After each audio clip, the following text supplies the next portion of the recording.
situation to be in. Okay, so now we're starting to record, and I think we're also live streaming.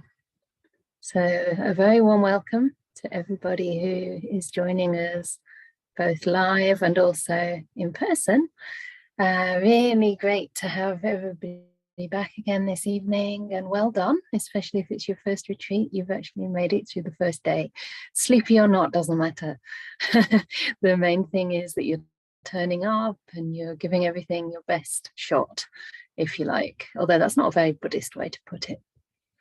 So in the evening talks that I'm going to be doing, there'll only be short reflections, although I know that I sometimes underestimate how much I have to say. But I want to have a look at what we call the 5 indriyas, which are the 5 spiritual faculties or strengths or powers, or even friends of the mind meditation. Courage, of zest, of energy, of wisdom, and of skill in meditation.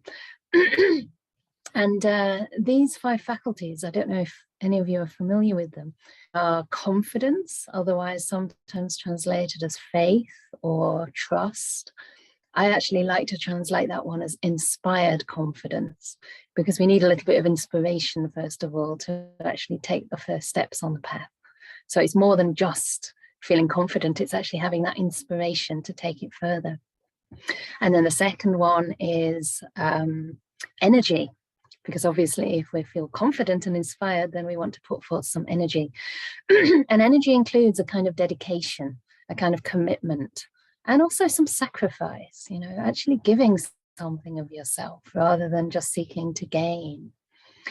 And then the third one is mindfulness, the big kind of teaching these days in secular circles, and often emphasized more than any other aspect of the path, even in Buddhist circles. But I really like to think of that more as kindfulness, because it does include right intention, the intentions of loving kindness, of compassion, and also of letting go, making peace with reality, not trying to fight. Nicely translated today as stillness. And last week, when we did a Q&A session with the Venerable Jetsuma Tenzin Palmo, she was asked about that. She was asked how she would translate it. And she said that actually she'd probably leave it in the Pāli, because that way we're less likely to get kind of swayed by various people's interpretations, and more likely to ask ourselves what it really is. How does it really feel? How would we define it? And it's something that grows gradually in the practice, and you get a taste for as the mind settles down. So, and then the last one of these 5 indriyas or spiritual faculties is wisdom. Yeah, because this is really what the path is aiming at. It's not only about feeling peaceful, feeling blissful, having a sense of freedom and relaxation, but it's actually freedom from the defilements, freedom from greed, hate, and delusion. So wisdom is something that actually changes our life, changes our behavior of body and speech, and has benefits for ourselves and others, lasting benefits. Yeah. So that wisdom, of course, comes imbued with all the others, and they all reinforce themselves. But because we have 6 days and there's only 5 indriyas, I thought that I'd start this evening to talk about the beautiful, wonderful quality of the virtue, which I don't know if it gets a bad rap in the West or in maybe heavily religious countries too, because sometimes it can seem more like a moralistic code. But the Buddha didn't talk about sīla or virtue in that way. He talked about it as a quality that's really the foundation for the whole practice, for the whole Eightfold Path. And the stronger that foundation, the stronger the building of wisdom, peace, stillness, and all the other wonderful, maybe even psychic powers can be. We're not aiming for those things, but what we are aiming to do is to put the causes in place. And one of those causes, of course, is virtue. So with virtue, we're actually starting to purify the conduct of our body and speech. And if we want to purify our mind, we have to start with the coarser aspects of life, first of all. We can't just go straight to the mind if our bodily and verbal conduct is really out of whack. You because the first thing you'll notice when you sit to meditate is that you have lots and lots of regrets and remorse, and your mind is just going in circles thinking, what do I do to repair this situation, or to repair the harm that I've caused, or perhaps the harm that someone else has caused to you. So we developed this sīla, this virtue, as a foundation. And sīla, or virtue, is really goodness, humanity, kindness, compassion, that quality that seeks not to harm oneself or harm others. And virtue is really the true beauty of a person, the true beauty of the heart. So you can see when you're around virtuous people that they shine, they have a certain glow, they have a gentleness, a sense of non-harm, and you feel safe around such people. You know that you can trust them. You know that they'll stay true to their word. One really beautiful thing that I enjoy about being on tour with Ajahn Brahm when he does come to England, and hopefully he will come, he's planning to come again next year, is that he's always totally punctual. We actually have little games around it because we say, okay, let's meet at, I don't know, whatever time for the, to travel to the evening talk. And I'm like, I'm sure you'll be there right on time. He's like, okay, I'll be there at 7:25 and 36 seconds. I'm like, okay, I'll see if I can get there. And usually both of us are always earlier than we say. And that's a sense of reliability, isn't it? You make a promise, you say you'll be there on time, and then you actually endeavor to be there on time and not to keep people waiting. And it's so great, because it gives us a lot of time. It makes everything relaxed and harmonious. And I know that I can trust that if he says he'll do something, he will. So this is part of giving beings freedom from fear, freedom from enmity and affliction. Yeah. And that's what's described in the Anguttara 8, for those who are into the suttas. In Anguttara 8, number 29, the Buddha says that by basically abstaining from the destruction of life, from taking what is not given, from sexual misconduct, from false speech, and from taking intoxicants, one gives to an immeasurable number of beings freedom from fear, enmity, and affliction. And they themselves in turn enjoy an immeasurable freedom from fear, enmity, and affliction. So it's not that we're only giving others a gift, we're giving ourselves a very beautiful gift as well.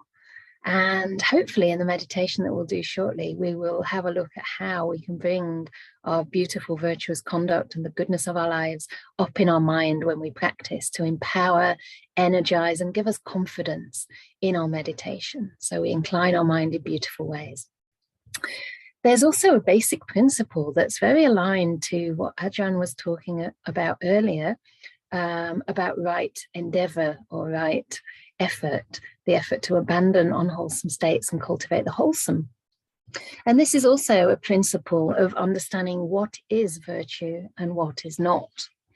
So this is from the Sevittabha Sutta, which means to be cultivated and not to be cultivated. And that's in the Majjhima Nikaya. For those who really love these suttas, you can see it's a bigger version of Bhikkhu Bodhi's Social and Communal Harmony. This is like the real thing. So if there's one book you might want to start with, this is, or it may be the second book, this is a good bet. So in here, the Buddha gives a very, very simple formula so that you can tell through your direct experience what is virtue and what is not. So he says, such bodily conduct or verbal conduct or mental conduct as causes unwholesome states to increase and wholesome states to diminish in one who cultivates them should not be cultivated. But such bodily or verbal or mental conduct as causes unwholesome states to diminish and wholesome states to increase in one who cultivates them should be cultivated. Okay, so it's very similar, isn't it, to the 4 right endeavors. We want to see that the wholesome are increasing, at least they're not diminishing, and the unwholesome are diminishing. So I think this is very beautiful because obviously it's completely free from any kind of religious dogma. You know, we're not saying, oh, it's virtuous to believe in God or to believe in this teacher or that teacher. We're not saying you'll go to hell if you don't believe in those things. We're not saying it's wrong to love whoever you want to love, right? It's not wrong to be gay or transgender or queer.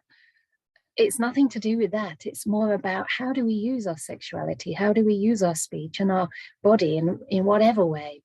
Also, how do we use our mind? Are we using it to harm ourselves and others, or to protect and to bring happiness and peace to the world, yeah, to ourselves and others again? So it's something that can be directly known, yeah. And if you see over time that your wholesome states, beautiful qualities like loving kindness, compassion, patience, forgiveness, acceptance, you know, less fault finding with yourself, less fault finding towards others. If you see that these things are increasing, then you know that you're practicing, on the whole, virtuous conduct of body, speech, and mind. And the retreat is a very wonderful time, because just by virtue of being here, and if you are maintaining the silence and you are developing mindfulness throughout the day, then your bodily and verbal conduct is going to be pure, is going to be perfect. You know, you can't actually break the precept of wrong speech if you're in silence, right? So you've got 2/3 of the path. The other third of the path, of course, is the mental conduct and the conduct, the ways in which we use our mind, the ways in which we attend to people or to objects outside, what we put in our mind, and also how we perceive, yeah, how we frame our experience. Like, if somebody does something that's irritating to you, do you immediately assume the worst, or can you frame it in a different way? Perhaps they're having a hard time, perhaps, you know, they're not well, or they're just tired and they didn't really mean what they said. Perhaps you interpreted it wrongly, yeah? So this is just a good thing to keep in mind, because even if you're not talking to each other, which I hope you're not, the reverberations of conversations of the past will probably be still happening in the mind. And we can choose, we have a choice at that time to think in positive ways or to frame things more negatively. And sometimes it might seem like, yeah, but we shouldn't be like having this kind of toxic positivity that's just kind of naive, or that opens us up to maybe abuse or being taken advantage of. And that's true, you know, especially in actual day-to-day life. But while you're meditating, whatever thoughts and perceptions are arising are things of the past or projections into the future. And so there is actually not really much reality to those at all. You know, our thoughts and our memories can't really be trusted. The future definitely can't be trusted because it hasn't happened. And the only way you can experience the future is when it becomes the present. So depending on the way your mind works, you'll meet that future with a wholesome, positive, generous mind, or you'll meet that future with fault finding and discontent. So the point is, we can't really trust our thoughts. So why not choose ways of thinking that uplift the mind? And this is where practices such as loving kindness come in, and practices, as we'll do shortly, around our own goodness, our own virtue, which sounds quite against the grain, I think, for many of us who've been conditioned to see our faults. But it's just a way of using the mind to bring some uplift and joy. And as Ajahn said earlier, in answer to the question about, there was a question that said, how does courage, how do we generate the courage to let go? How do we develop that courage? And Ajahn hinted at happiness being the main reason. And that happiness stems from virtue. Yeah, I think I'm not sure if it's the first time in the gradual training, I think it actually is, that the Buddha refers to happiness is all to do with virtue. So he talks about maintaining wholesome acts of body, speech, and mind, and also performing wholesome conduct, not only abstaining from unwholesome. And he says that if we do that, it leads to what he calls a blameless bliss.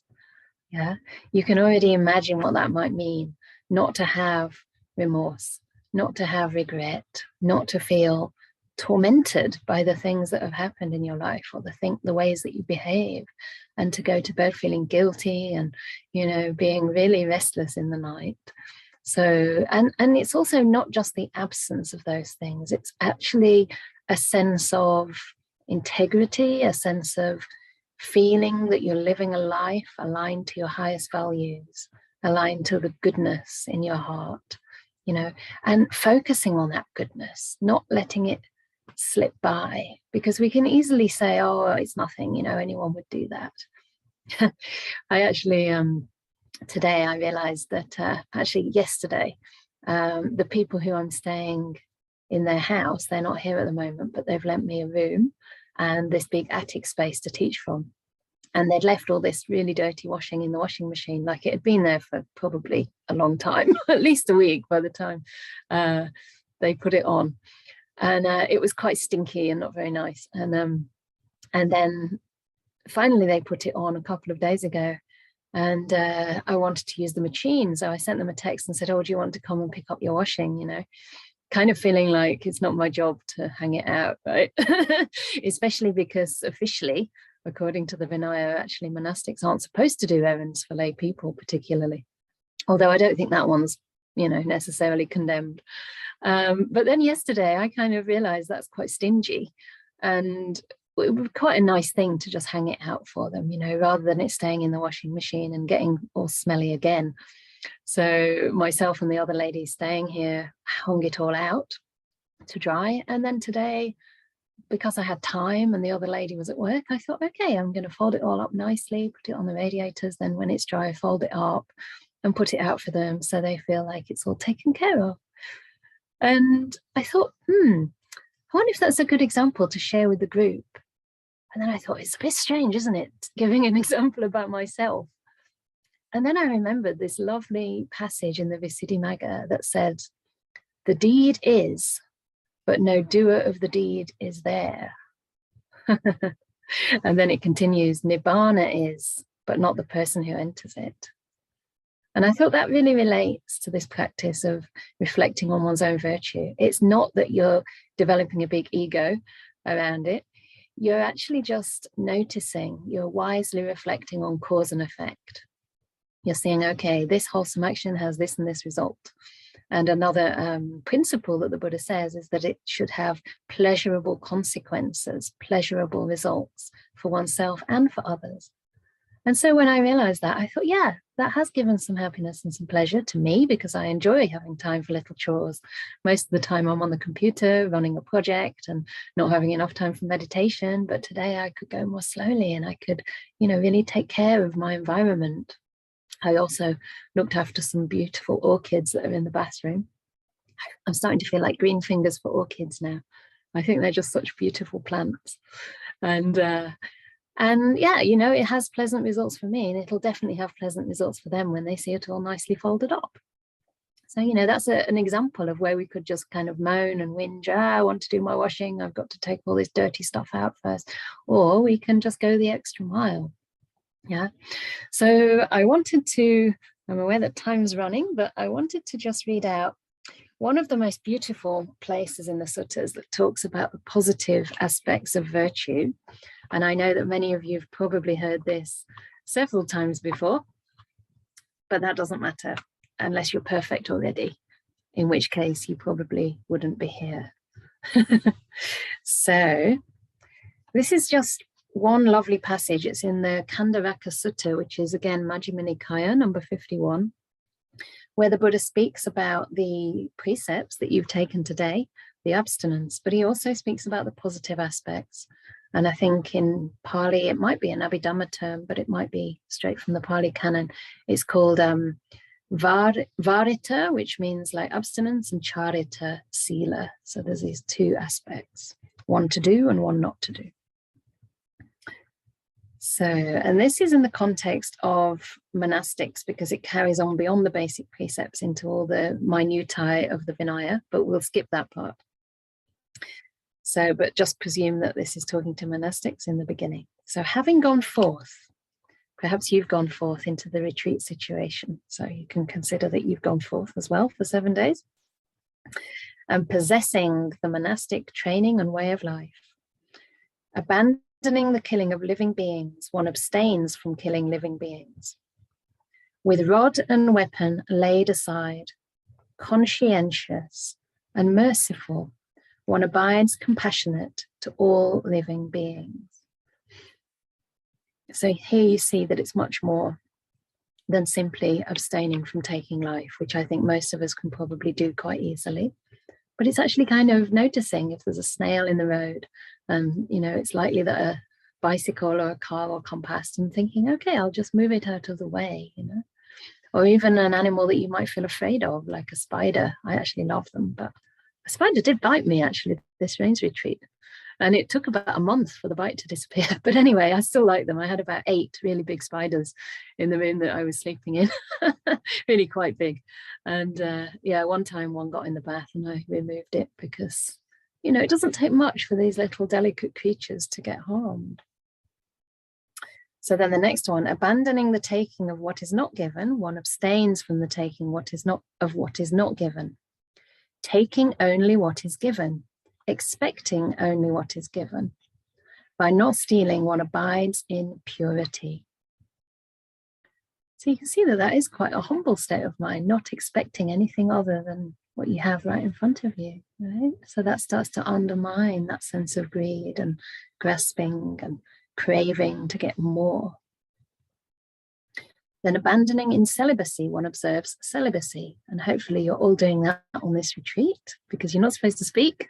So I think, or have any contact with each other actually. So hopefully you're all actually on at least 6 precepts.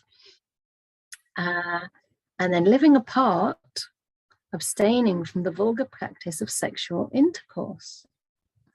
So this is not really supposed to be a judgment, but it is talking about the refinement of the mind. And so in terms of that, and in terms of the higher training, obviously for monastics especially, we do try to have a relationship towards sexuality which is reciprocal and which is respectful and which engenders genuine intimacy and love, genuine trust. So basically we're reliable again, right?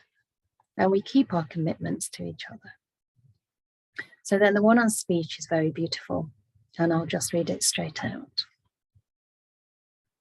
Abandoning false speech, one abstains from false speech. One speaks truth, adheres to truth, is trustworthy and reliable, one who is no deceiver of the world. Abandoning malicious speech, one abstains from malicious speech. One does not repeat elsewhere what they've heard here in order to divide those people from these, nor do they repeat to these people what they've heard elsewhere in order to divide these people from those. Thus, one is one who reunites those who are divided, a promoter of friendships, who enjoys concord, rejoices in concord, delights in concord, and a speaker of words that promote concord. Isn't that lovely? That's so beautiful, especially in these times when there's so much us and them. Abandoning harsh speech, one abstains from harsh speech. One speaks such words that are gentle, pleasing to the ear, and lovable, as go to the heart, are courteous, desired by many, and agreeable to many. So again, the power of speech. Abandoning gossip, one abstains from gossip. One speaks at the right time, speaks what is fact, speaks on what is good, speaks on the Dhamma and the discipline. And at the right time, one speaks words that are worth recording, reasonable, moderate, and beneficial. So in this particular sutta, it doesn't talk about abstaining from alcohol, possibly because this person's already gone forth. I'm not quite sure why it's not there. But I think the positive aspect of abstaining from alcohol is really around developing clarity, developing clear perception and clear mindfulness, a brightness, a lucidity of mind. Yeah.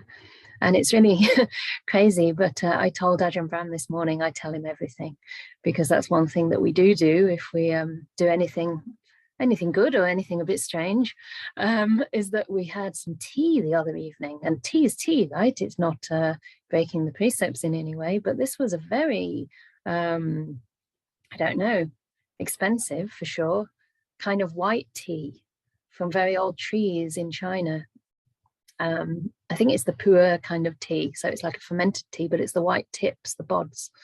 And the person I'm staying with, or whose house it is, comes here from time to time and makes this tea. And perhaps it was a bit late in the evening, but I drank some of this, and it was brewed pretty strong, much stronger than I would normally take it. Tiny little cups, like these tiny little Chinese cups, really small. And you're sort of thinking, come on, you know, more liquid. Anyway, I drank it and started to feel kind of strange. And then we read the effects of it, and it said, oh, it will give you a warm and tingly feeling. But when it's brewed strongly, it can be trippy and mildly narcotic. And this was definitely how I was feeling. It was really, really peculiar, because when you're very sensitive and you haven't taken stimulants or anything close to like intoxicants for decades, you're really, you know, the effects of things are very pronounced.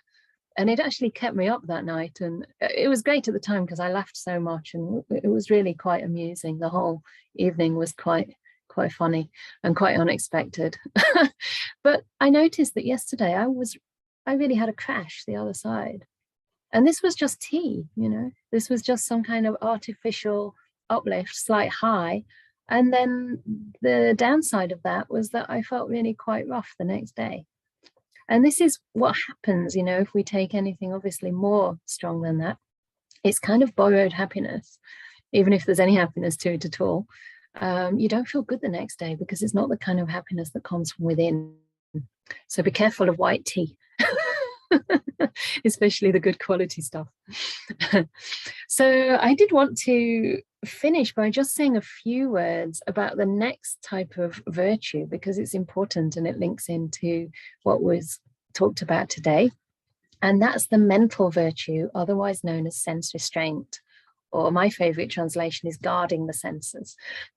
Because again, it's not only restraining the senses from anything that we shouldn't be looking at or that leads to, you know, negativity rising, that stimulates and encourages greed and aversion and delusion, but it's also about learning to use our senses in wise and skillful ways. So there's another little passage, and this time it's in the Dantabhumi Sutta, which is number 125 in the Majjhima Nikaya. Hopefully you'll buy this afterwards and get to know all these suttas in detail, because they are really interesting. And here, this happens after already having pretty good bodily and verbal conduct. So then we're going one step further and looking at the way the mind works. So the Buddha says, one guards the door of the sense faculties. And then he describes how. So on seeing a form with the eye, do not grasp at its signs and features. Since if you were to leave the eye faculty unguarded, bad, unwholesome states of covetousness and grief might invade you. Practice the way of restraint, guard the eye faculty, and undertake restraint of the eye faculty. Then on hearing a sound with the ear, on hearing a sound with the ear, do not grasp at its signs and features, since if you were to leave the ear faculty unguarded, bad, unwholesome states of covetousness and grief might invade you. Practice the way of restraint, guard the ear faculty, undertake the restraint of the ear faculty. And the same little formula carries on for the nose, for the tongue, for the body, and also cognizing mind objects. So we don't leave these things unguarded, because covetousness and grief might invade us if we do. And covetousness and grief, I think it's just a translation of the first two hindrances, which is craving and aversion. So this is slightly old-fashioned language, but again, we're just protecting our mind. And I think it's really obvious with things like hearing. I know for myself, I used to be very much into my rock music, especially as a teen. And now we don't listen to music as monastics, but I can really see that, you know, that it's a kind of channeling of an emotion. And sometimes that might be healthy because it helps to contain that emotion in a song which has a limited life and it has a sort of beginning and an end. But other times, you know, if you listen to really depressing kind of music, it just cultivates emotions in us that aren't very helpful and that weren't even there before, because we resonate, right, with whatever emotion is being stimulated in us. So we can be careful around these things. And of course, later we can, and also on retreat, we can rein in the senses further. For example, you know, not looking at your mobile phones or scrolling through Facebook or, you know, depressing articles or excess news about the corona pandemic. Hopefully you're all pretty safe and contained for this time, so you don't really need to know. Because I think one of the problems of the society nowadays is we're just so bombarded with sense data. It really can lead to sort of a sense of overwhelm. And I know for myself, as someone very sensitive to these things, including tea, I really need a lot of time to just rest my eyes, rest my ears, silence, and, you know, time in meditation to balance all that out. So starting to notice how it feels to rein in the senses and to ground ourselves more and more in the body. Yeah. So we're not just pulled out into the world of sights, sounds, smells, taste, touch, but we actually start to come inward and feel the body sitting and ground some of those emotions that we might feel in the body, you know, because every emotion has a corresponding physical sensation somewhere in the body. And instead of being pulled by the kind of impulses and our cravings and our desires, we can just learn to stay, we can learn to rest with those feelings in the body. You know, there may be a slight restlessness, which is based on craving, for example. There may be a kind of boredom, which is partly associated with aversion, with not finding the beauty and the joy in the moment. And actually look at it, stay with it, experience what you're feeling right now. And notice, you know, when the mind starts to spin off into thoughts about that emotion or about that sensation that you don't enjoy, and see how those thoughts can just consolidate it further and bring more suffering when we use our thoughts unwisely. I found a nice little quote, and I don't think this is from any Dhamma book, but all the same, I thought there was some wisdom here. It basically says that thoughts are like drops of water. When we think the same thoughts over and over, we have a little puddle. And then we get a pond, and finally we create an ocean. If our thoughts are negative, we can drown in a sea of negativity. If our thoughts are positive, we can float on an ocean of love, wisdom, compassion, and peace. So we can learn to see what our minds are doing, yeah, and come back again and again to the experience of the present moment that is real, that's something direct, and that's something you can experience. And for this, a basic grounding in the body meditation is really, really helpful. So as we continue to practice in this way, we gain more confidence, and that confidence in turn encourages us to keep practicing the Sila. We keep practicing virtue. We find that our lives are getting happier. We're, you know, maybe having more friends. We feel like we're on the right path. And then our confidence increases. So the two things work together, and tomorrow we'll be looking a little more deeply at confidence and inspired confidence and how to deepen that a little bit more through the way we reflect and the way we use our mind. But for now, I'd just like to really encourage you to inspire yourself by reflecting on your own goodness, and we'll do that together in a little meditation for about half an hour or so. And at the end of that meditation, please send questions in to Lenny. I think she's put a message in the box, but if you can wait, please, until after the meditation, that would be great, because now is your time to practice mental virtue based on all the beautiful things you're already doing in your life. So I'll give you a couple of minutes to stretch, probably not to go to the loo unless you're desperate. And just be kind to your body, asking your body how it wants to be positioned for this half hour of meditation.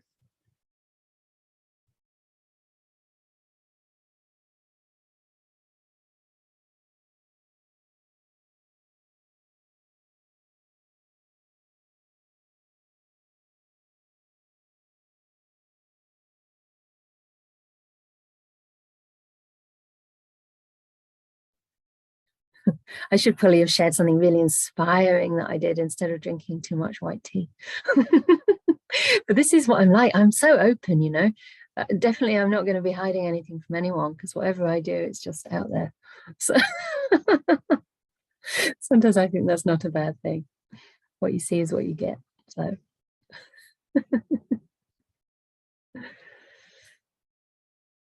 So settling into your posture.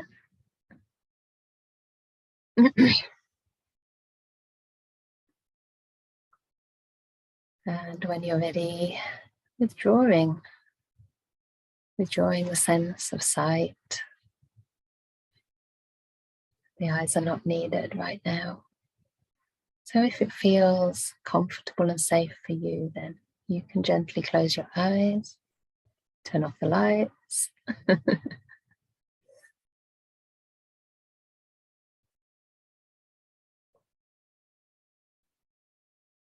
And allow at least the sense impressions of the eye to fade.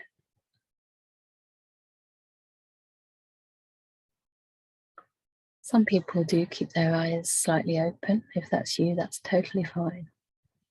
Any of these suggestions and instructions are only that. They're just offerings, really. Suggestions that you may take up or not.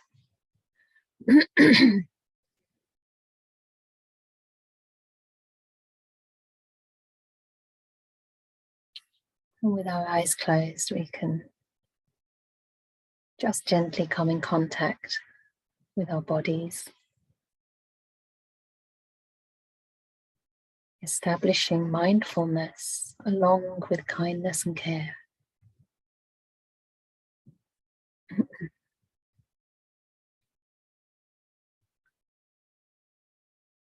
And you know that it's kindness if you have the intention to simply befriend whatever you experience in an accepting and non-judgmental way.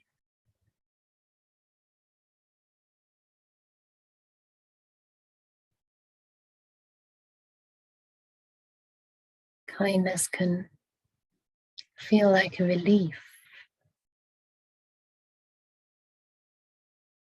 Most of our life, we're pushing ourselves around, pushing our bodies around,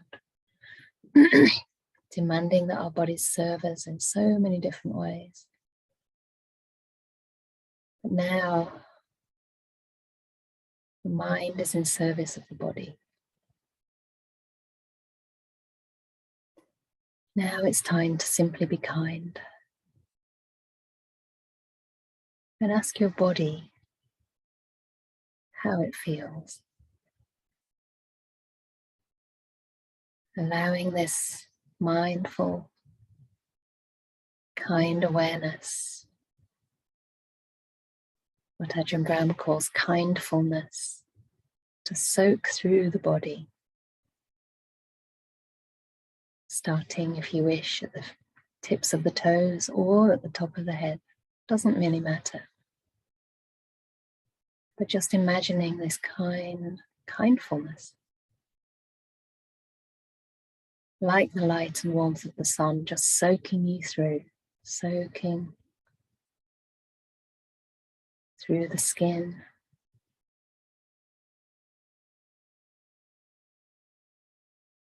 to the muscles below,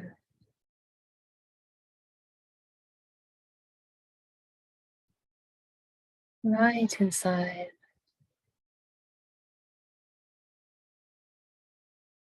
as far as it soaks naturally without any force.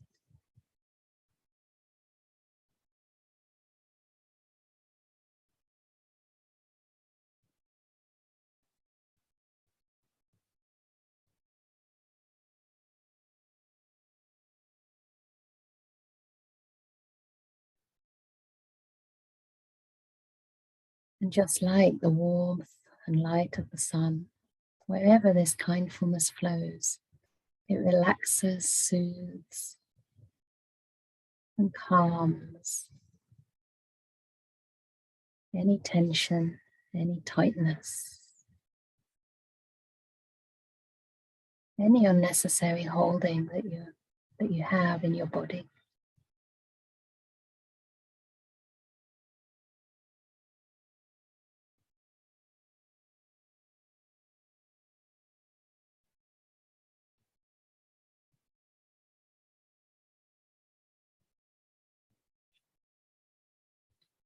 Sometimes we hold that tension in our brow or in our jaw. See if you can imagine your brow just spreading outward. Allow your jaw just to part and maybe even drop a little bit. Checking that the tongue's not pressing.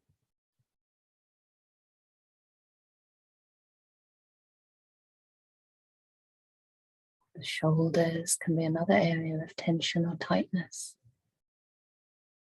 You might wish to give them a gentle roll back and allow them to drop downward.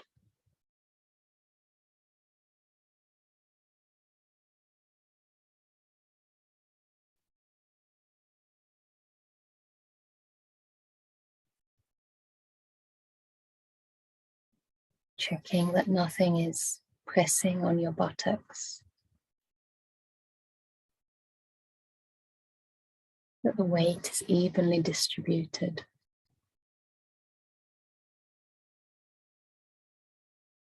And that your joints are at peace, at ease. Sometimes we cross our legs a little too tightly. So the knees feel strained or the ankles are pressing against the shins.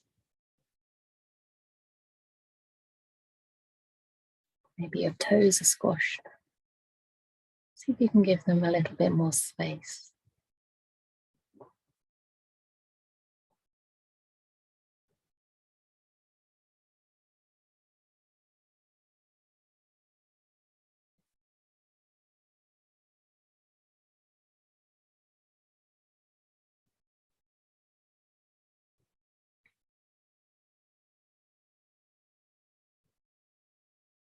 And then noticing your mind,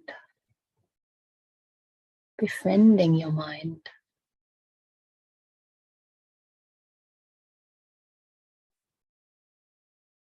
As though meeting your inner world with a smile.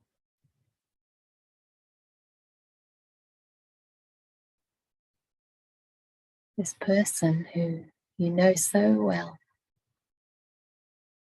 You know your own qualities, you know some of your faults. And too often, we're much more focused on our faults and exaggerate them out of all proportion.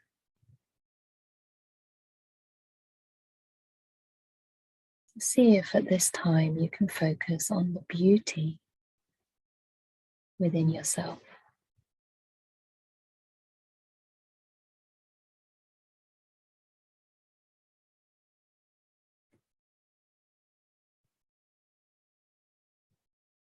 At the very least, developing a sense of gratitude for this beautiful gift of retreat time that you've offered to yourself.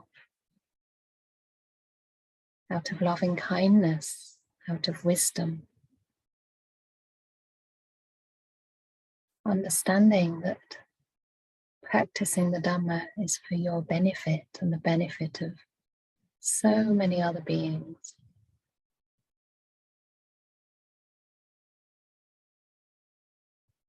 Well done. Tap into a sense of gratitude. Inner gratitude for this beautiful, generous offering that you've made to yourself.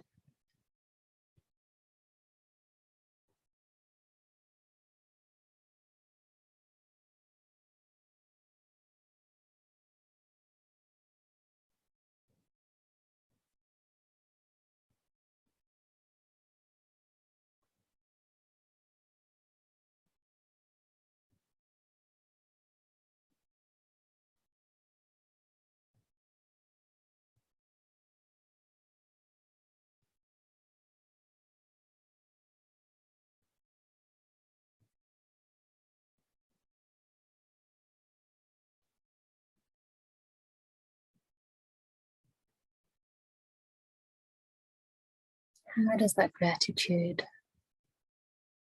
feel in your heart?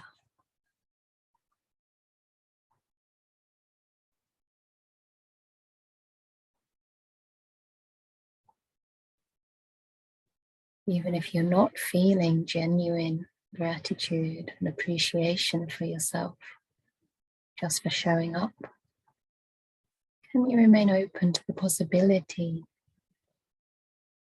of feeling gratitude towards yourself? How would that feel?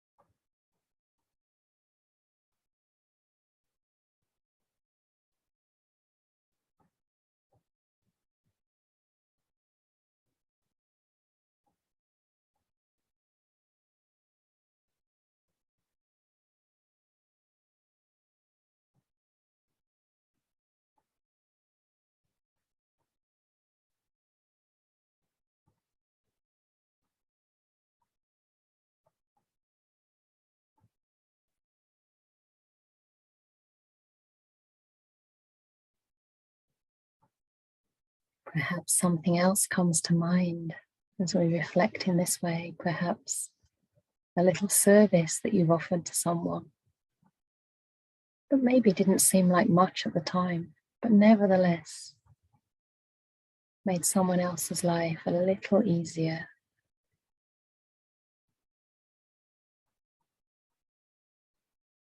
Maybe even just a smile.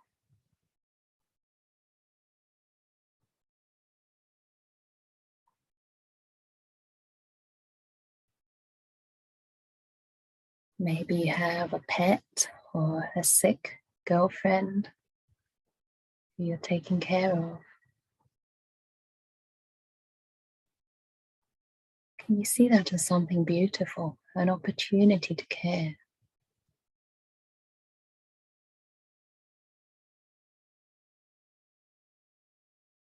To increase this foundation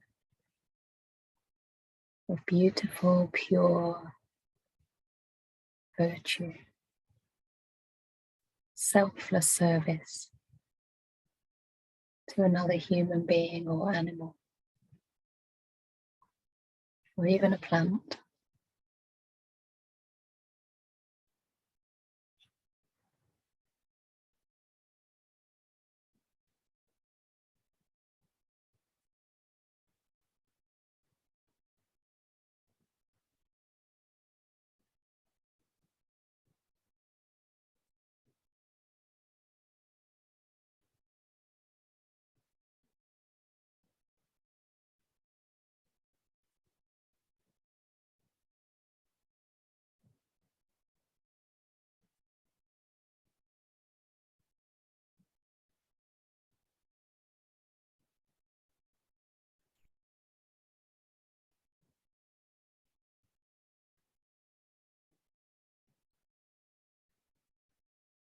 Staying connected to your body and any sensations that you feel in any place, any part of the body.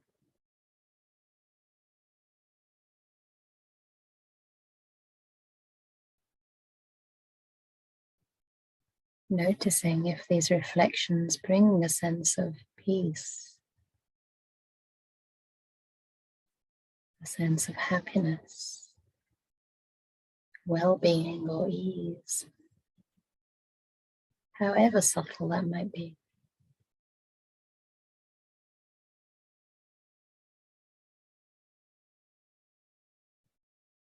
Resting in your own goodness.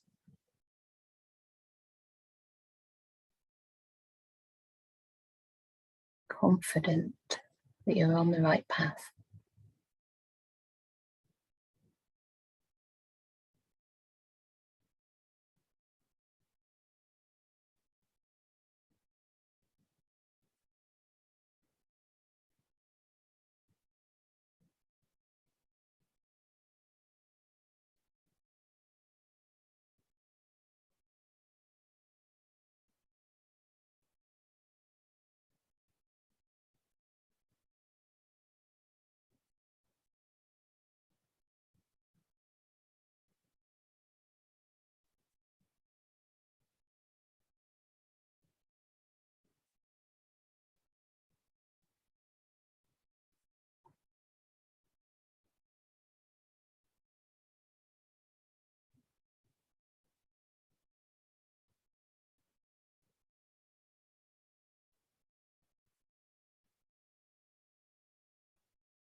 And as the meditation gets a little bit deeper,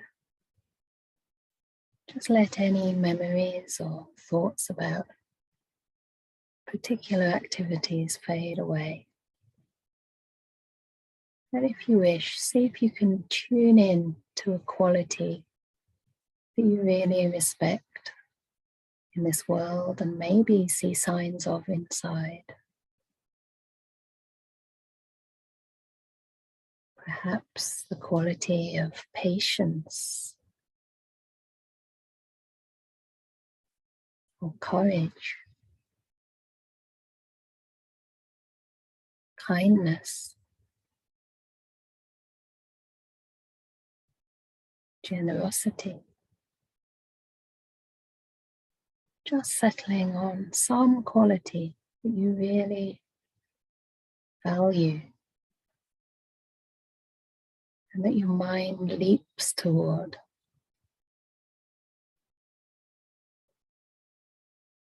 Recognizing that quality within yourself.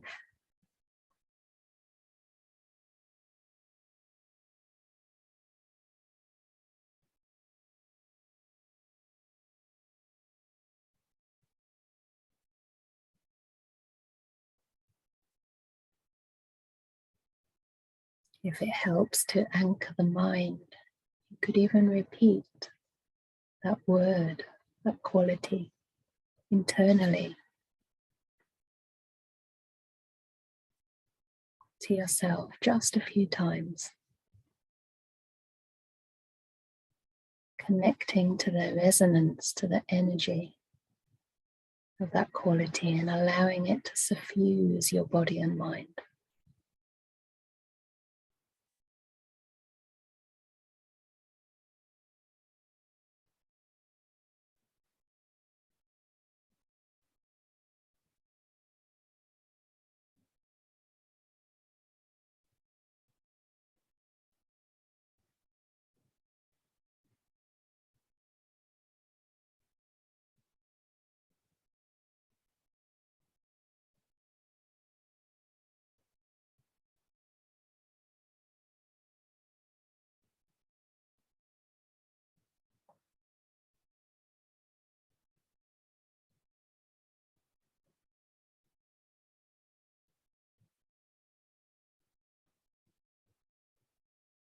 Perhaps even allowing it to flow to the rhythm of the breath,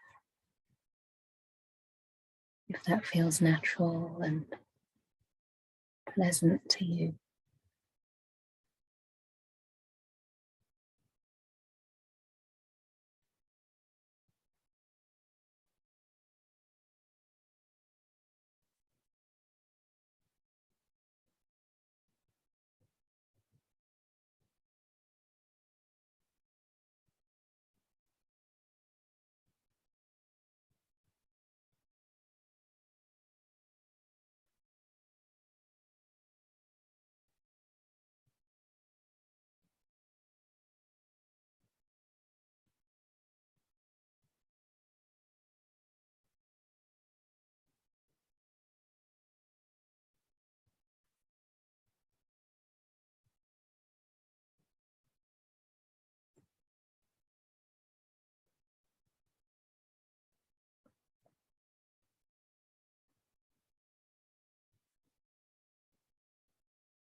We're coming close to the end of the meditation. Just connecting again with your body. And with the resonance of this beautiful quality that you have brought to mind.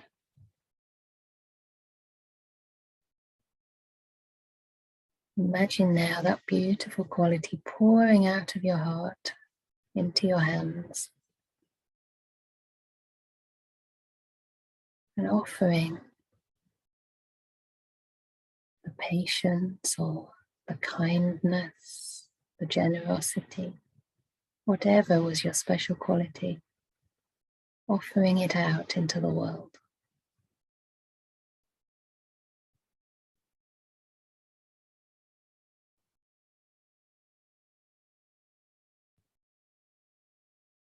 Imagining that quality suffusing everyone in this room.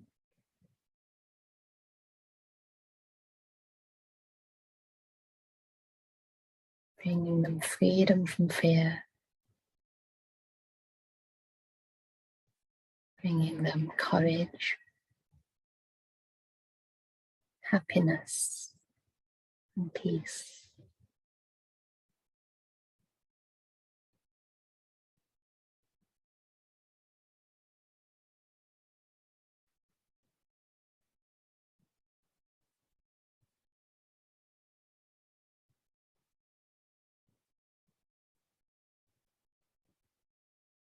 Perhaps sending it out to someone special in your life or someone who could be in need of that little extra support.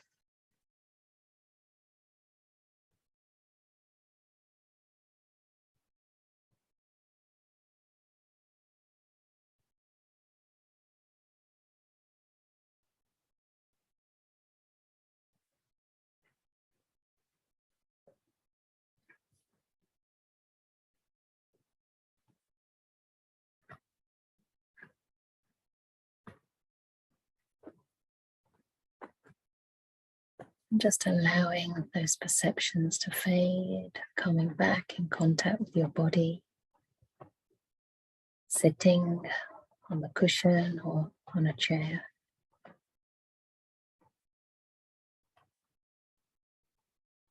And checking how you feel now. Whether the mind is inclined towards goodness, wholesomeness, even a tiny bit in this short meditation, just to learn how the process of meditation works.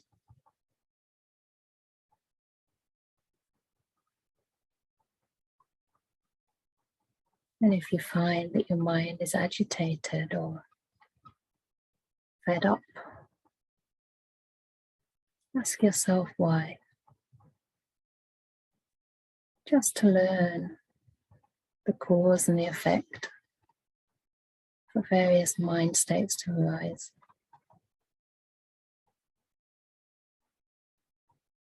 Are you wanting something? Were your expectations of yourself just too high?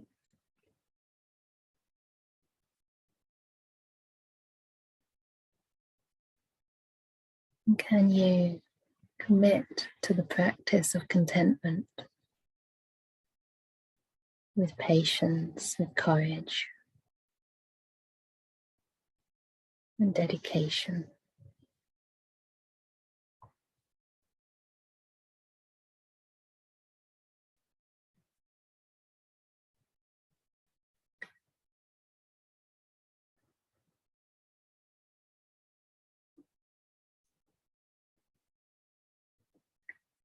So I think I have a gigantic bell, but it's a bit far for me to reach. I'll perhaps play the bell tomorrow. You don't have to open your eyes, but if you want, I'll ring a human bell. If you prefer to carry on, please do. Gong. Gong. Gong.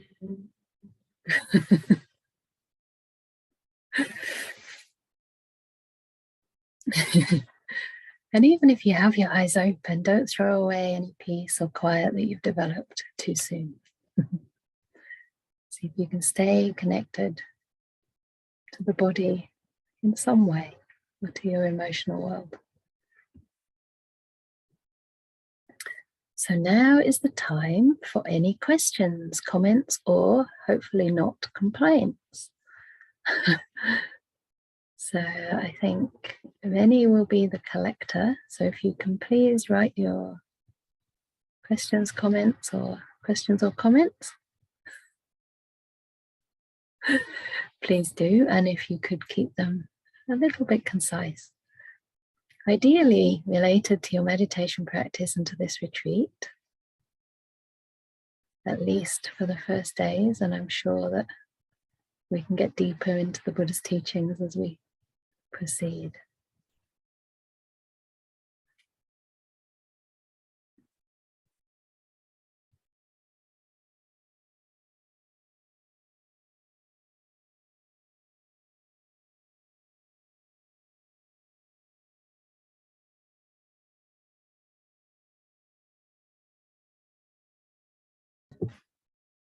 I'm not seeing any questions yet. Maybe you're all enlightened. I'm still typing, which is good.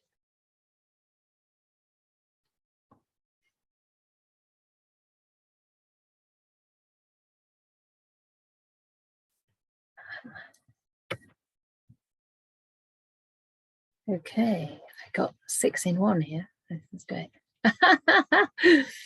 So the first question is, what is the brand of the white tea that I drank? I'm not sure I should say that, but it's I don't remember. I mean, they've all got very complicated names. It was something peony, but I really don't remember, and I definitely wouldn't advise to take it strong. These are from I think they're more or less directly from the suppliers in China, and these were, was it a cherry tree? I forget. It could have, no, it's a tea, isn't it? It's not cherry tree, it's a tea tree. But it was about 100 or 200-year-old trees. Anyway. So someone's asking, should we read the Word of the Buddha book during the retreat? My sense of reading and studying during retreat is that a little bit can be helpful to inspire your practice, and it can take a little bit of skill to know how much is enough just to inspire and when does it go into distraction and spending a lot of time on the theory, more than you can chew. So it's interesting because my practice pretty much started with straight out meditation with not so much theory other than what I was learning from the teachers and within that context of retreat. And so I think for me, the teaching and the practice kind of developed together. And I think that was good for my particular character. Like I needed to know what the benefits were of the practice before I was really interested to dig deeper to the theory. But I do know some people who are very keen to get a very clear intellectual understanding first, and that seems to motivate them to practice. I would imagine that if you're here on retreat, you're already motivated to practice.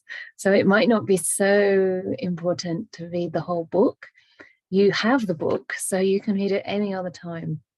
I would probably say that it might be enough to have the classes once a day with Ajahn Brahm, because I think when there's a teacher to help unpack some of the nuances and some of the relevance of those teachings in direct application to meditation, that can be the best of all. But it's not that you're not allowed to read it, you know, that's not the case. But I think it's more important to maybe just perhaps go over some of the things we have been practicing or we have been speaking about, and then see if it gives you that inspiration and guidance to sit. So I guess there's no definite answer there. It's more of an exploration, but do be aware of the tendency to distract and to get, you know, sometimes the mind's starting to wake up and you have quite a lot of energy in the mind. And then instead of putting that into your meditation, I've noticed I do this. My mind's quite energized. And I think, great, I can read a book and take it in so easily because my mind's bright and fresh. But actually, sometimes it's better to use that fresh, bright energy to look at the breath. So make sure you're not doing it from distraction. Have a check of what your motivation is around it. And then you can find a good answer. And that may be different at different times. So someone's saying, when I come out of meditation, it feels like waking up from sleep, like empty mind. Is that to be expected? Nothing is to be expected. Absolutely nothing. And then you'll always be surprised. It doesn't matter. It really doesn't matter. I think that is one experience that's possible. There are many other experiences that are also possible. It could be that you've been asleep. It's probably not. It's more likely that you've just been quite peaceful and you come back and you feel refreshed, and there's nothing much happening in the mind because the thoughts have died down and become a little bit stiller. So yeah, it's absolutely fine. The most important thing is just to, not to expect, but just to learn to embrace whatever arises and also have that sense of curiosity around it. So not only looking at the experience and whether you enjoy the experience or not, but also a sense of curiosity as to how it arose. What were the causes that led to this effect? And that way we learn what the mind is about and how it ticks. And this is a big, part of the practice. I think even more so than getting into peaceful states, although those peaceful states can arise as a result of understanding our mind. So always see that the two go together. So empty mind is fine, busy mind is fine. Just have a look at, don't have any expectation because it changes every single sit, most probably. And just see if you can relate to it with a sense of gentleness, kindness, and curiosity. I hope that helps. Please do ask follow-up questions if anything's not satisfactorily answered. Is there a way of blending meditation with reflecting on the day's teachings? Well, I kind of hope that's what we were sort of doing today.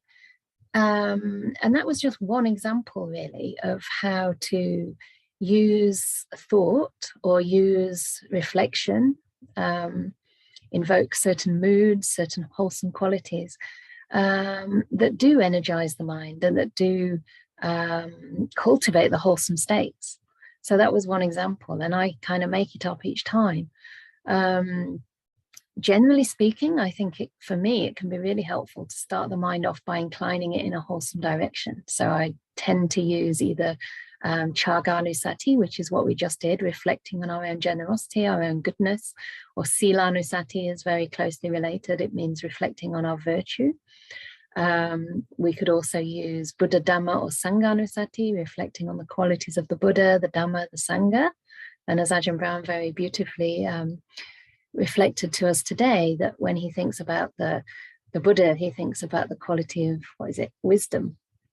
And when he thinks about the Dhamma, it doesn't matter which order, he basically pays respects to wisdom, peace, and compassion, or virtue, peace, and compassion. So these are qualities in the Buddha, Dhamma, and the Sangha. So what the essence of those things really are to you. The general, inclination of practice, the general leaning and the way that we need to incline our practice is towards the wholesome states. So it doesn't really matter how that comes about. It can, for some people, just come about by simply connecting with their body and becoming more present in the present moment. For other people, maybe by allowing the breath to come in and just going with that, almost like surfing the breath. So yeah, I think you can develop your own methods and your own tools. And, there's never one thing that works for everybody and that works for one person all the time. So be experimental, be creative. Don't get too much into the intellect around it.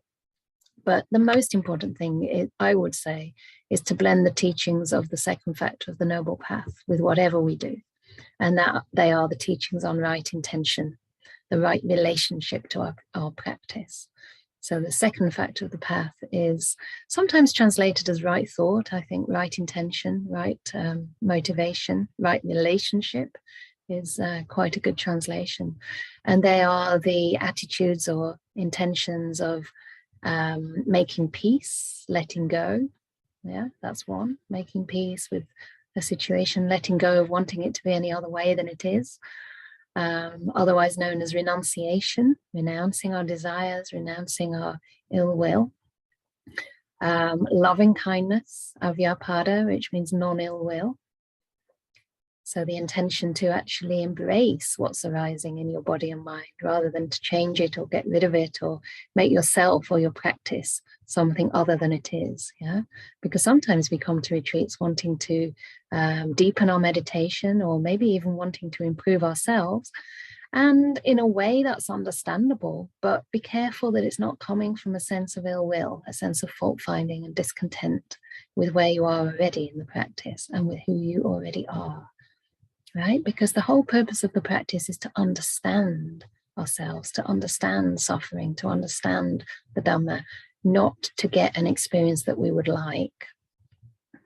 And then the third one is non-cruelty, which can also be translated as compassion, or even gentleness, patience. So are we relating to our meditation with gentleness and patience? Are we allowing it to unfold? Or are we trying to really grasp on to what's arising? You know, I must stay with the breath at any cost. That's not really being gentle. So we learn to treat even our meditation objects like friends. You know, so your breath, you can even imagine the breath like this very small little bird, you know, that's all fluffy, maybe a bird that's fallen out of its nest. And you picking up this bird and holding it really gently in your hands. You know, you need to hold it tight enough to keep it there, just a very, very gentle touch, right? So that it feels protected, so that it feels cared for, but not so tightly that you squash that bird and break its wings or harm its feathers. So in a similar way, we can relate to the breath with kindness, with gentleness, without trying to make it any different than it is. Just give it that protective, kind awareness from the mind. And the same with anything that arises. Even somebody asked earlier about anger and about giving anger some space. And I think, you know, even with that, I mean, giving it space might not be the best way to do it necessarily, but still we can be kind. We can sort of say, oh, anger, you've arisen. What is it that you need?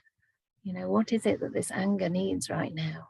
Or this person who's feeling the pain of that anger.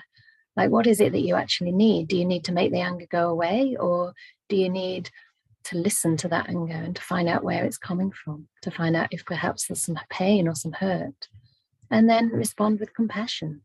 Because if you are experiencing so-called unwholesome states, in other words, states of mind that cause you to suffer, then you are in need of your own compassion, right? So rather than fighting with reality, fighting with our minds, we can actually learn to relate to them in quite radical ways that are aligned with the Dhamma. Yeah, and by making peace with these things, gradually they lose their power over us. They lose their force. They lose their impact in the mind.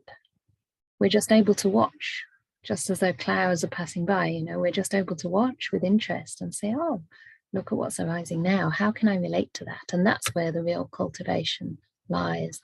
So I think that was quite not a very direct answer, perhaps, to your question, but hopefully over time you'll see how all these teachings tie in together anyway.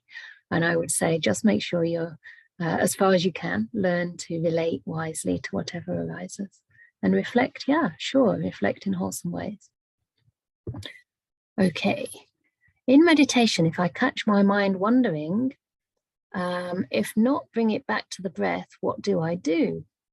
Mental noting, sensation noting, and then back to vipassana or anapana. Thank you. So again, it's an experiment. There's no one answer. If there was one answer, then nobody's mind would wander. I'd be able to give you the answer and everyone would put that answer into practice and no one would have any wandering anymore. But that's not the way it goes. Usually the mind is wandering because the mind has been very busy before. And, you know, we're doing something we're not used to doing. We're trying to keep the mind in one place. And the mind doesn't want to be kept in one place. Its nature is actually to wander about. So personally, for me, if I catch it wandering, I just accept that it's wandering. The fact that I know it's wandering at that time is already a sign that I'm aware. So it's not actually a problem. And if you do see that that's happening, you'll probably find your mind naturally becomes aware of its original object again. So if you were with the breath, it will probably come back to the breath. A more likely situation would be that you'll come back to the body, because the breath is a very subtle thing. And I think it's better with breath meditation not to force the mind on the breath when it's not quiet enough to stay with the breath, because that's when you can develop quite a fraught relationship with breath meditation. You know, when we're sort of immediately sitting down, some teachers teach you to go straight to the breath, and the mind hasn't been prepared properly, first of all, by cultivating wholesome states and by just giving the mind time to settle down. You know, this is the first day of the retreat, and it's impossible that your minds will all be completely still. I mean, I would say that's quite unlikely for any of us at any time in the retreat, that, you know, there'll be a point that comes, no more thoughts. There will be thoughts from time to time. And I think, you know, especially in the beginning, one of the best things to do is just to simply give them time. So don't worry about them too much. Let them be there, but then just come back to an object that's easy to be with. So I would probably say come back to the body sensations. From the person asking the question, it sounds like you're used to noting. And I think for me, the word noting usually means reciting a word, you know, so coming back to the body sensation and actually saying pain or saying dullness or tension or warmth. And that can be helpful in a way if it brings you in contact with the sensation. But what you really want to be aware of is the sensation itself. So if you do use the noting, if you find that helpful, just use it in the very beginning, but then see if you can actually feel into what that sensation is without the words. Yeah. So you don't really need to note. I mean, unless you really want to note. That's more the Mahasi method. And I've practiced that a little bit, maybe for, I don't know, maybe 6 weeks ever in total, something like that. And it had its kind of purpose, but I found that it was helpful in the first instant, and then it was more helpful to let go of that and just feel what was happening, feel it with the feeling part of the mind. Yeah, at this stage, if the mind's wandering a lot, I wouldn't necessarily suggest pulling it back onto the breath. I think just try to relax, try to make peace with what's happening. Don't give the thoughts too much attention, and just stay with the body, relax the mind, relax the body. And bit by bit, those thoughts will quieten them down. But again, there's no exact answer, and it's probably a bit of trial and error. But as a general principle, I'd say people try a little bit too hard and they try to fight their mind. So do be aware of that. Okay. Once you become aware of the experience of a particular negative emotion, how do you deal with it without reacting instantly, please? I mentioned body meditation. Can this be used? Absolutely. I'm just going to stop there for a moment, because that is the only way that I know how to deal with it. I mean, I don't think it needs to be dealt with. Remember that if we're thinking of these emotions or the breath like little beings, we wouldn't really say, how do I deal with this little being? We'd more say, how do I relate to it? How do I be with it, yeah, in a wholesome way? So we don't have to deal with them. We can just learn to meet them, first of all, and then to relate kindly to them. So there may be an instant reaction, because that's what we've been doing all of our life. So if you see yourself reacting instantly, don't worry, that just learn that, oh, look, this is what happens when a negative emotion arises. I react instantly. You know, in that there's already a lot of wisdom and a lot of understanding about what's happening in the mind. And then I would say, yes, have a look at where it manifests in the body. Because for me, at least, if I do feel a certain, usually kind of slightly abstract emotion, so maybe there's a bit of heaviness or dullness or a kind of lack of energy at the moment, that's what I'm mostly dealing with. It's not very obvious where that is in the body.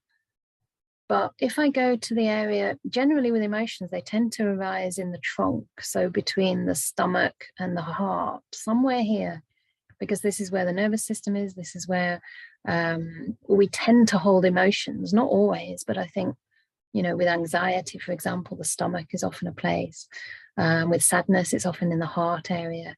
So what you could do is just very gently sort of say, oh, okay, you know, you've identified that emotion, and then just consciously have a look to see if there's any particular part of the body in which you feel that emotion, or maybe there's a place that's not very obvious, and just stay with it a little bit. So as long as you're staying with the body, you're not spinning out on anything, because body awareness is mindfulness, right? You're rooting your mind in the present moment. The body sensations can only ever be in the present moment. So at least at that time, you're not spinning out, right?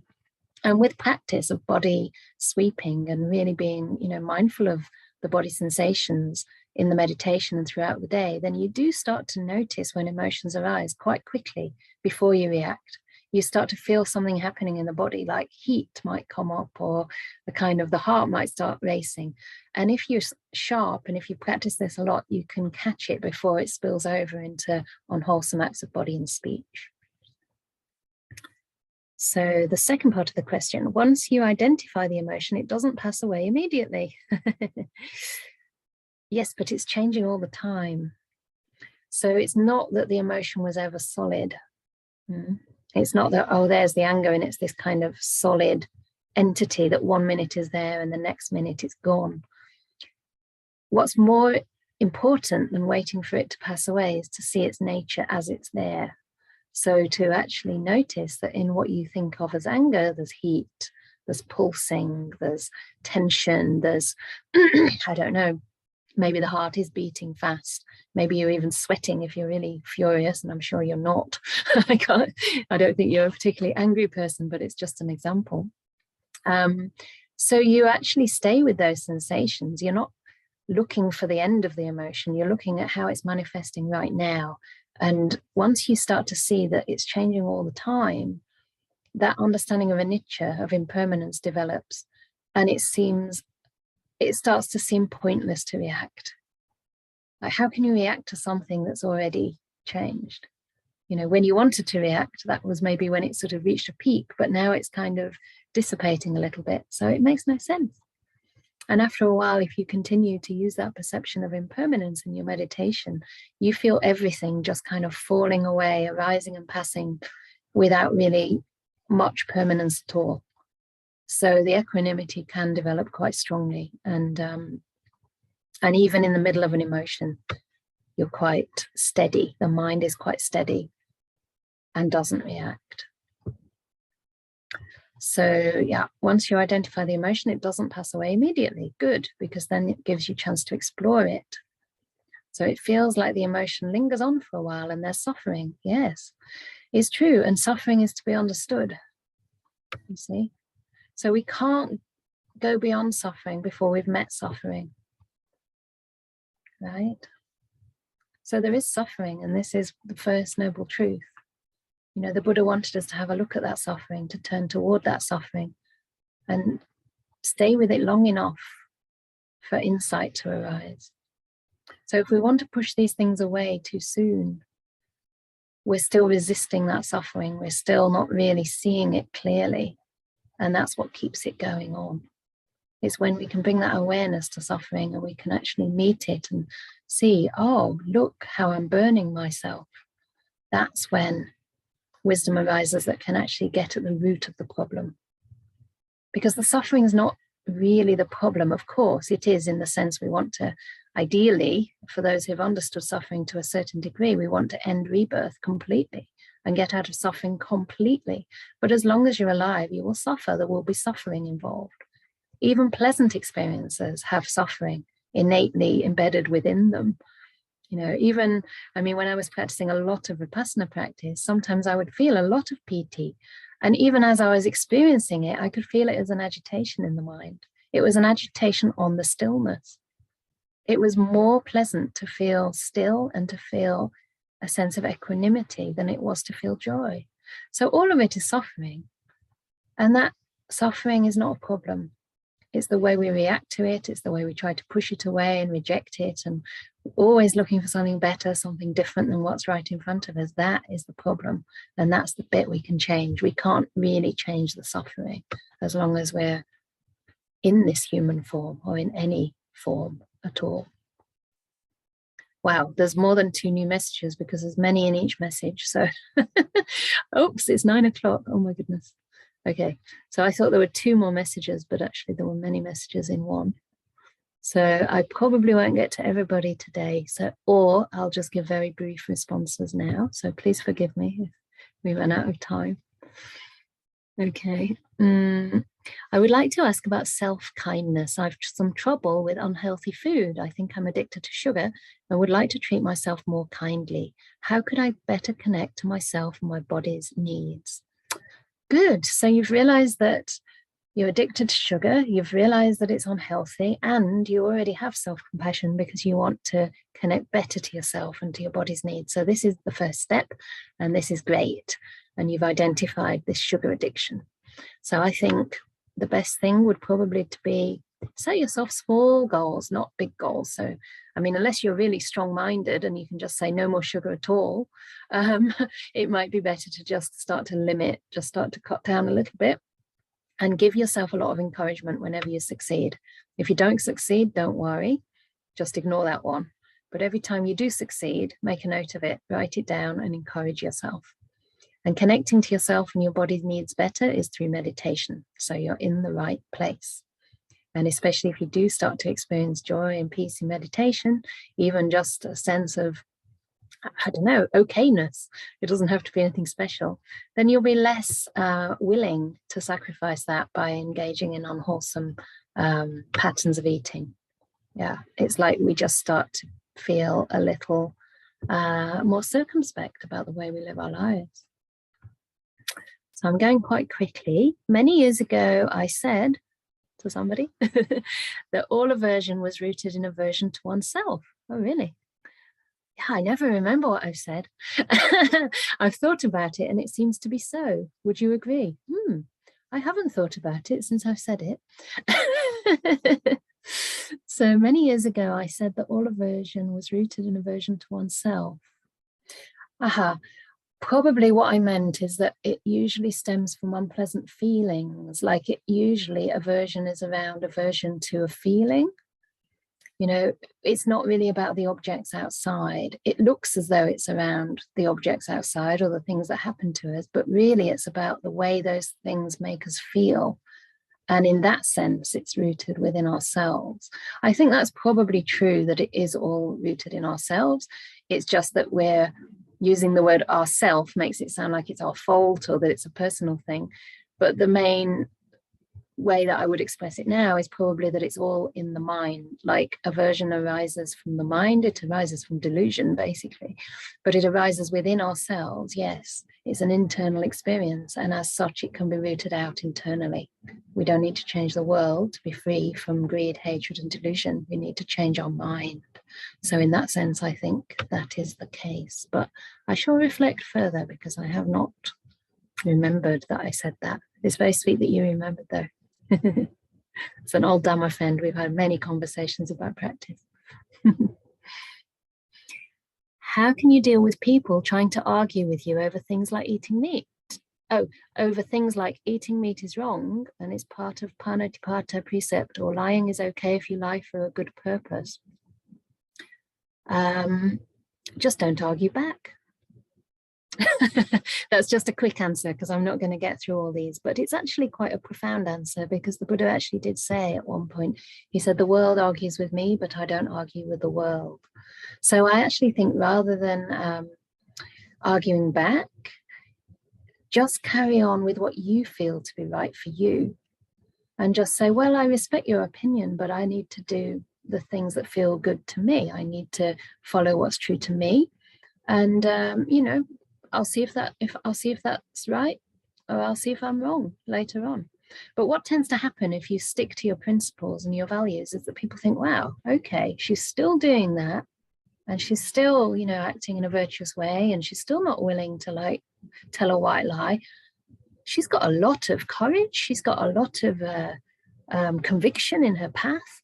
Maybe there's something in that path for me, you know? And so you end up inspiring people by your own conduct rather than arguing with them.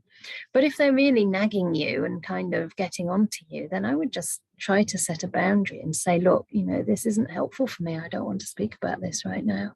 You know, I accept your choices. Please try to accept mine. So that's one thing you could do. But yeah, don't be swayed and don't worry about it, because people have to come to their own understandings, and it takes different people different lengths of time.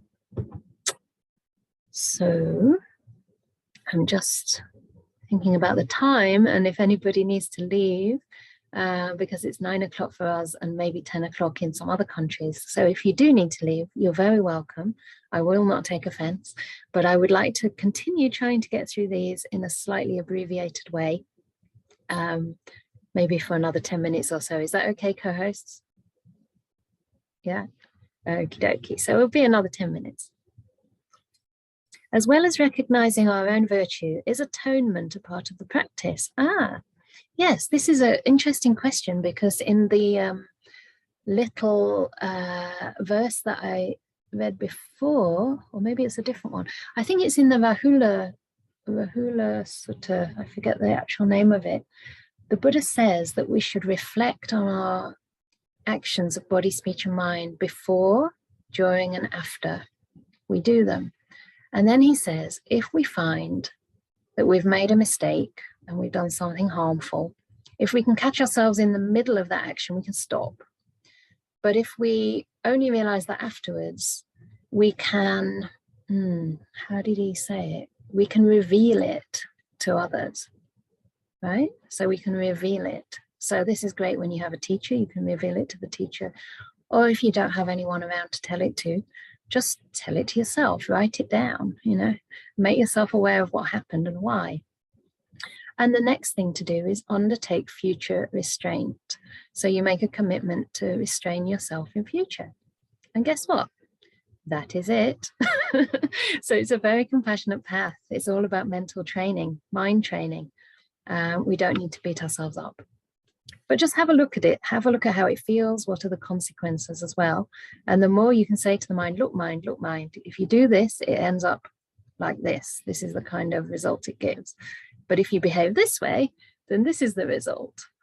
Then you'll be more encouraged to practice things that lead to wholesome results for yourself and for others. So that was partly why we did that kind of practice today, just to see if we can tune up to any particular quality in ourselves, or just a quality we respect, and feel what it's like to remember that, because that will encourage us to perform it again and again.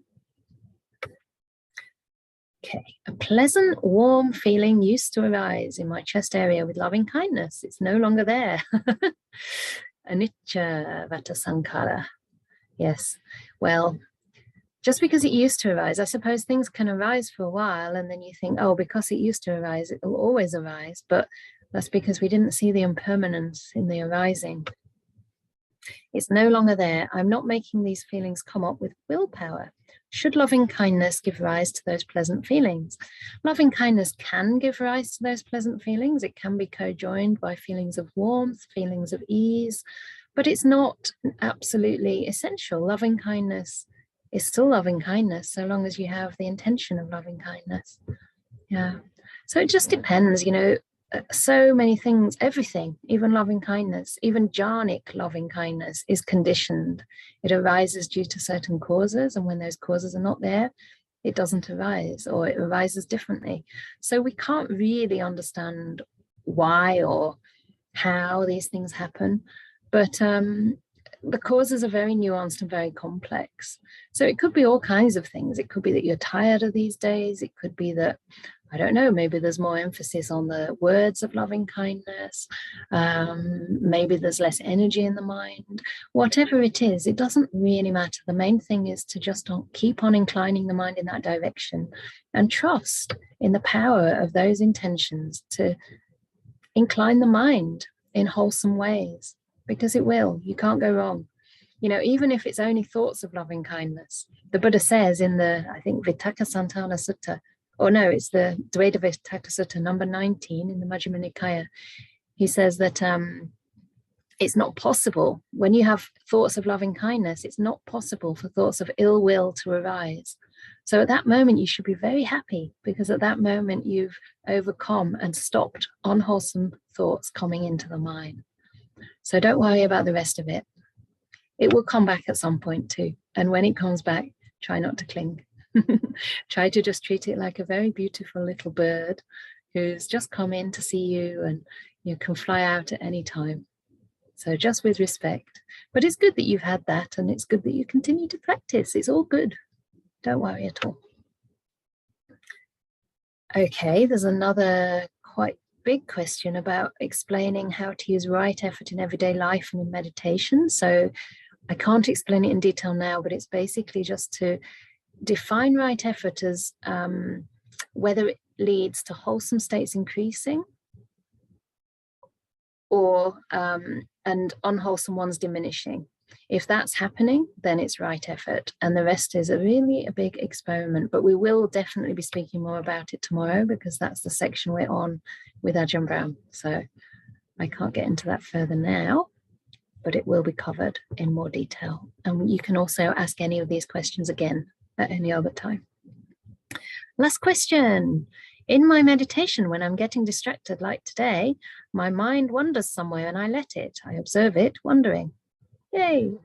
I notice that the sense of bliss is crawling toward me then. Oh, it's coming in. But when I notice it and come back to focus on my breath, which should make this bliss bigger and bigger, it vanishes.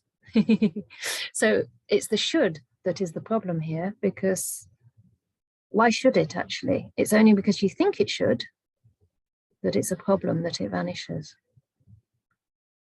Anyway, which should make this bliss bigger and bigger, it vanishes like a scared animal. Why and how to work with it?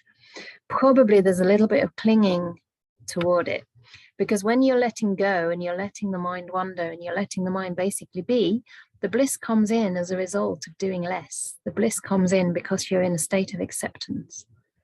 So possibly when you notice it, you're doing something, you say you notice it and then come back to the breath. So this is probably the problem here, because the doer comes back and the mind is not so relaxed and at ease anymore. And also there's some wanting to keep that bliss going. The craving gets in the way. So craving is the cause of suffering, remember, right? In the second noble truth, craving is the cause of suffering. So as long as this, doing something is also caused by the craving, and in this case coming back to the breath, probably you're coming, this idea of coming back to the breath and focusing on the breath is, I think, where most meditators go a little bit wrong, because it's just a bit too forceful. A better method would be perhaps just to carry on observing the mind, letting it wander, letting it do what it does, experiencing the bliss coming in, and just stay with that. And at some point, if the mind wants to, it will also receive the breath. Think of it more as a passive thing, that the breath will also come crawling towards you, but you don't need to go out to the breath. So I hope that helps. I think that's probably what's happening here. The mind's not quite ready for the breath yet. So just stay with what you're doing a little while longer and don't worry too much. I mean, even when you do that and it vanishes, it's all part of the learning process. It doesn't matter. You're just starting to learn what happens and ask the question why. So the question why is really for you. I can give my little theory about why, and maybe there's some truth to that, but the question why is for you to, this is where the meditation begins, isn't it? This is really where we start to understand the workings of the mind. So you're doing good. Everybody's doing really well, and it's been a lovely first day.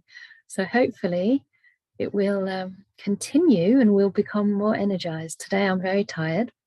I always come a little bit to life when I'm teaching because I love the Dhamma and I like connecting, but I can see that my mind's a little bit tired, and I would imagine it's the same for most of you. So let's keep on relaxing, try to get an early night if it's now dark in your time zone, and we'll see you tomorrow. So even sleeping meditation, well, sleep can be part of the practice, and I would definitely encourage everybody who hasn't heard this from me before to as your head is on the pillow before you're actually asleep, see if you can just bring up thoughts of loving kindness, whatever you wish, whatever you wish for yourself or for anybody else.